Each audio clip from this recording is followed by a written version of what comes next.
police and residents claim the two teenage cousins who were fatally shot dead by police officers attached to Northeastern Division Task Force were far from innocent. While C News was in the area on Monday, officers took us to residents who painted a different picture of the teenagers.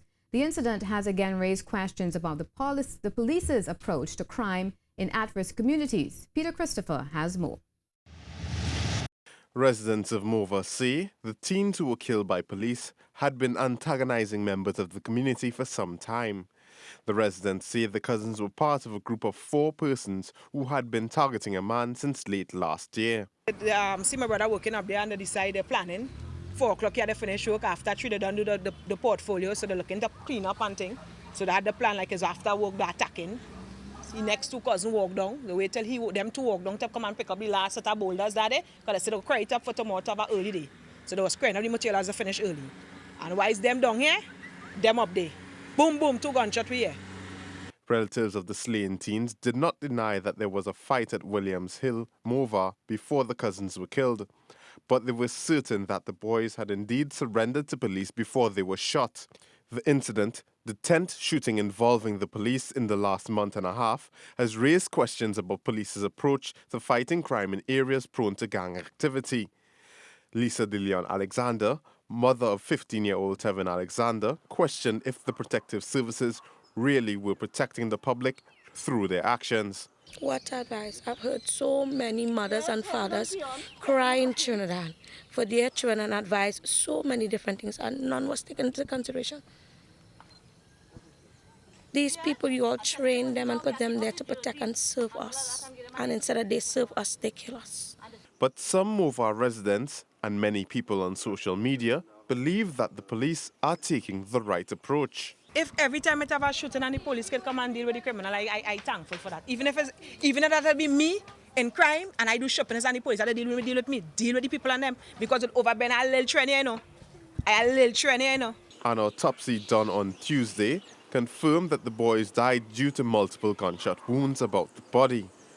On Wednesday, the director of the Police Complaints Authority, Gillian Lucky, is expected to meet with Acting Commissioner of Police Stephen Williams concerning fatal shootings involving police officers. Peter Christopher, C News.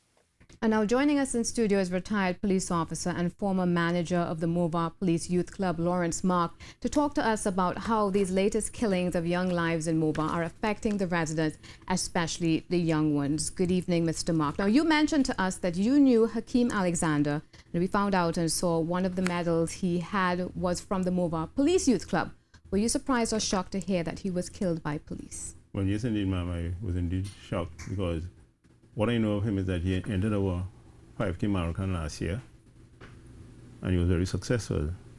So I knew nothing more about him except he being a very good athlete. Okay. Yeah.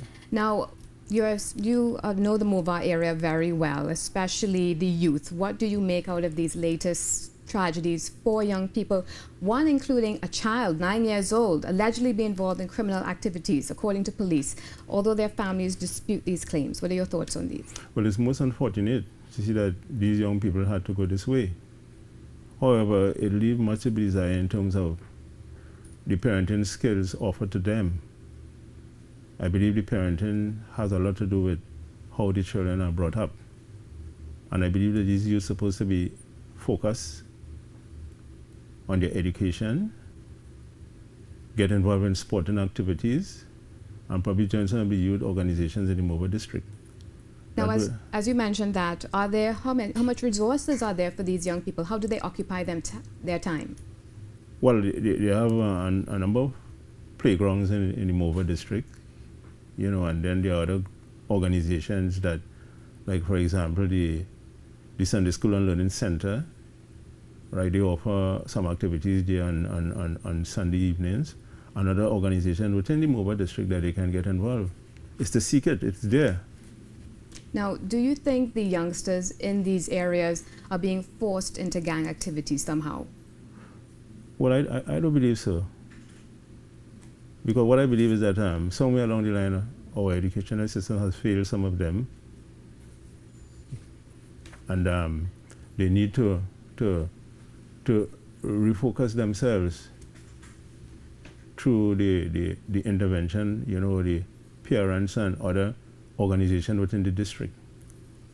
So as far as you're saying, there is hope. There's hope, a lot of hope, a lot of hope. As a matter of fact, I am the director of Wilmer's Counsel and Correction Agency, and up to last night we had a meeting, and there was a consensus that we adopt 2 schools in Morvant in an effort to provide quality counseling for these youths. Very good. Up to last week, Wednesday, I was at Morvant, New Morvant, speaking with the principal.